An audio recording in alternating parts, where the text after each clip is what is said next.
అన్నా తమ్ముడైన అక్క తమ్ముడైన పట్టించుకున్నటువంటి నాదుడు కలికాలం అటువంటిది సంస్థ సంయుక్త సేవా సంస్థ ఇంత అమౌంట్ పెట్టి నీకు ఇచ్చిందంటే చూడు, దీన్ని సార్థకత చేయాలంటే దీన్ని బాగా వాడుతూ నీవు నీ భార్య పిల్లలతో బాగా జీవనం గడిపితే దాని ఏ కోరిక తెచ్చారో వీళ్ళు అది నెరవేరినట్టు. మొన్న ఆమెకి అట్లే మనం అంగడి పెట్టించినాము అప్పట్లో. ఇప్పుడు కొంచెం సంయుక్త సేవా సంస్థ తరపున సంయుక్త సేవా సంస్థ కావలి తరపున ఈరోజు ఒక నిరుపేదకి ఒక ట్రైసైకిల్, మామూలు ట్రైసైకిలే కాకుండా దానికి రీమోడల్ చేయించి వాళ్ళు చిన్న బిజినెస్ లాగా చేసుకొని జీవనోపాధి చేసుకోవటానికి ఈయన ఒక చిన్న హ్యాండిక్యాప్డ్ ఆయనకు ఒక బతుకు తెరువు కోసం సంయుక్త సేవా సంస్థ తరపున అందరం కలిసి మనము ఈ కార్యక్రమం ఈరోజు ఆయనకు వితరణ చేయటము, వాళ్ళకి ఫ్యామిలీ కూడా సెటిల్ అవటం కోసం మన వంతు సాయంగా మనం చేయటం అనేది చాలా సంతోషకరంగా ఉంది. ఈరోజు ఈ కార్యక్రమానికి ఆర్టీఓ గారి అధ్యక్షతన, ఆర్టీఓ గారు ప్రోత్సాహంతో ఈరోజు సంయుక్త సేవా సంస్థ ముందుకు పోవటము, చాలా కార్యక్రమాలు ఈ మధ్య చేయటం జరిగింది. ఈరోజు ఇది, రేపు 1వ తేదీకి కూడా మేము ఇంకొక ట్రైసైకిల్ అనేది ప్లస్ ఒక 100 మందికి భోజనం అనేది ప్లాన్ చేస్తున్నాము. ఫర్దర్గా డాక్టర్ బి రవికుమార్ సార్ కూడా నెలకి ఒక ట్రైసైకిల్ లెక్కన కమింగ్ 1 ఇయర్ ఎవరో ఒకళ్ళకి ఎవరికైతే అర్హులు ఉంటారో మేము మా సంస్థ తరఫున మా సురేంద్ర ఎవరినైతే సెలెక్ట్ చేసుకొని తీసుకొస్తారో అందరూ ఒపీనియన్ని బట్టి వాళ్ళకి నెలకి ఒక ట్రైసైకిల్ సంస్థ తరపు నుంచి బెజవాడ రవికుమార్ సార్ పర్సనల్గా డొనేట్ చేయాలని అనుకుంటున్నారు. కాబట్టి సో ఫర్దర్ ఇయే కాకుండా డైలీ కూడా మనం అభాగ్యులకి ఎవరికైనా నిరుపేదలకి భోజన ప్యాకెట్లు కానీ లాక్డౌన్ సమయంలో కానీ ఫర్దర్గా కూడా ఇట్లాంటి ప్రోగ్రామ్స్ అన్నీ చేయడానికి ఖచ్చితంగా మేము ముందుకు వస్తాము. Thank you. మనకందరికీ తెలిసిందే, చాలా గొప్పగా సంయుక్త సేవా సంస్థ నిరుపేదలలో అత్యంత నిరుపేదలు, జీవనాధారం కష్టంగా ఉండేవారికి ఆర్థిక సహాయము, వారి జీవనోపాధికి రకరకాలుగా కుటుంబ మిషన్లు కావచ్చు, ట్రైసైకిల్స్ కావచ్చు, దుకాణం పెట్టించడం కావచ్చు, ఇవన్నీ కూడా చేస్తూ ఉన్నారు. వీటిని లబ్ధిదారులు సద్వినియోగం చేసుకోవాలి. చాలా గొప్ప సంకల్పంతో ఒక సేవా సంస్థ ఇది సాధారణంగా ఇప్పుడు ఇచ్చిన సైకిల్ 25,000 రూపాయలు విలువ చేస్తుంది. మొన్న కూడా రీసెంట్గా ఒక కుటుంబ మిషన్ ఇచ్చాము ఒక మహిళకు, ముస్లిం మహిళకు, పేద ముస్లిం మహిళకు. రీసెంట్గానే మన ప్రసన్న గారు సభ్యులు కూడా ఒక దుకాణం కూడా పెట్టించారు. ఇవన్నీ కూడా ఎటువంటి లాభాపేక్ష లేకుండా ఒక సేవా తత్పరతతో ఒక మంచి ఉద్దేశంతో పేదలు నిరుపేదలకు అందించే కార్యక్రమము. ఇవి ఏవైనా ఇంకా ఇటువంటి డిజర్వ్డ్ క్యాండిడేట్స్ ఉంటే సంస్థ దృష్టి తీసుకొస్తే కూడా వాళ్ళకి అందజేయడం జరుగుతుంది.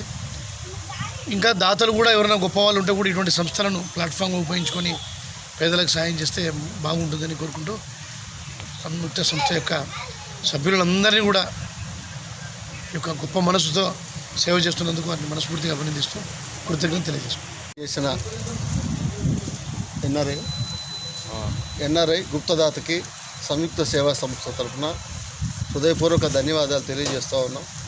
ఎవరైనా సరే ఎన్ఆర్ఐలు కానీ ఇతరులు ఎవరైనా సరే వాళ్ళ జీవితంలో మంచి విశిష్టమైన రోజు, పుట్టినరోజు కావచ్చు, వాళ్ళ పెళ్లి రోజు కావచ్చు, ఏదైనా ఒక ఇంపార్టెంట్ డే రోజు ఇలాంటి మంచి కార్యక్రమాలకి, సమాజానికి ఉపయోగపడే కార్యక్రమాలు చేయమని సంయుక్త సేవా సంస్థ తరఫున అభ్యర్థిస్తూ ఉన్నాం.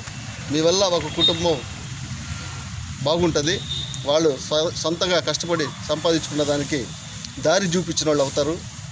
ఇలాంటి దానాలు చేసిన ప్రతి ఒక్క దాతకి చేతులెత్తి హృదయపూర్వకంగా నమస్కరిస్తూ ఉన్నాం. ఈ గుప్తదాతకి ధన్యవాదాలు తెలియజేస్తూ ఉన్నాం.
అదే